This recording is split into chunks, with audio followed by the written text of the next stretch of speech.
Hi, everyone. Good to meet you. My name is Maura Ajak. I am a freelance journalist. I do mostly stories on human rights and also climate and peace building. In South Sudan, just a minute.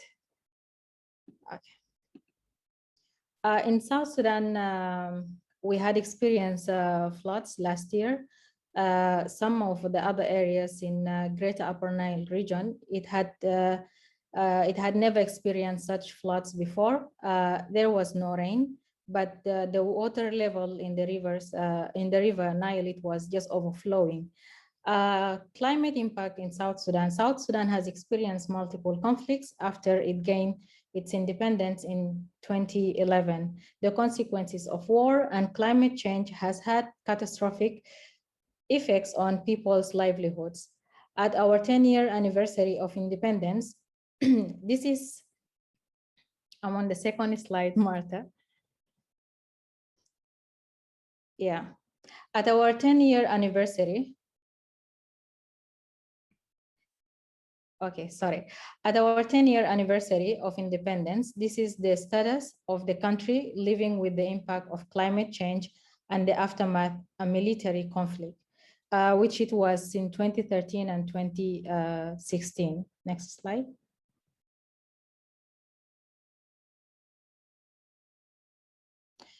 Impact on education. The photo here, it's from one of the affected areas. It's a war zone area where children, they had never gone to school for almost a year plus. Children across the country have not stepped foot in class for over a year due to effects of COVID-19 and the climate change, and also as a consequence of multiple conflicts. Next slide. This photo been taken last year. I've gone to that area where children, they're clearing the water dike because mostly people who are living in that area, either they died because of their tukul or the huts collapsed on top of them, either at night or maybe in the morning hours, and yet also their harvest been spoiled because of the flooding waters. Children in Old Fangak of Greater Upper Nile region washing themselves after they have cleared the flood water from dikes. This was last year, November. Next, please. This photo shows also women. They're trying also to help within the community, clearing the water dike. And also another photo picked from one of the humanitarian workers, taking also a photo of a woman carrying her baby from a flooded area. She's trying to go to another area where it's a bit higher level. The floods have had the greatest impact on women and girls in the community. They are expected to do most of the manual work, including growing crops, clearing the flood water, and caring for the young and the old. This disaster has also contributed towards an increase in early and child marriage because most of the girls, they are not in school now. Mostly now they're asked, what are you doing? If you are free, then we'll go and marry you off. Next, please. Impact on livelihoods. A photo from Twitch East, also in Greater Jonglei, which falls in Upper Nile region.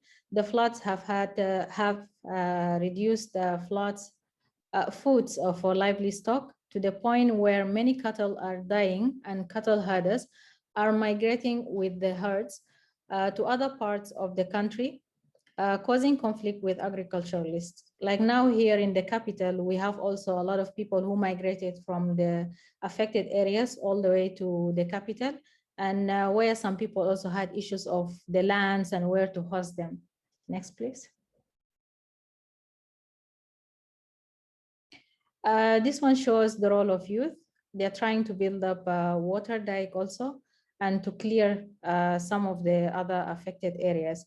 The young are the majority in South Sudan, almost 80%, and youth are involved in every community activity. Major flood mitigation action like in the photo could not happen without their active participation of the young people. Next, please.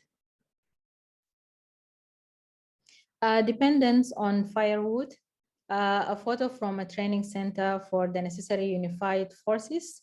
The lack of electoral and other power sources means that the people of South Sudan rely on firewood and charcoal for all the cooking, heating, and lighting. South Sudan is undergoing rapid deforestation. There is irregular cutting of trees, whether with the knowledge or with the permission from the government or not, but there are a lot of random cutting of trees. Next, please. This is also a photo of female soldiers from one of the training centers. Hygiene and sanitation. Female soldiers at training center along the River Nile, washing and drinking from same river water. It was this photo taken 2020, last year. Waterborne disease is endemic to all communities living along the Nile. Next, please. This is a photo of a child seated next to her grandma, and the other photo, it's Midwifery Center. Impact on health infrastructure. The conflict since 2013 has almost completely destroyed the national healthcare system. This midwifery center is in Upper Nile State, is an example. Most of the healthcare in the country provided by INGOs. South Sudan has one of the highest maternal mortality rates in the world.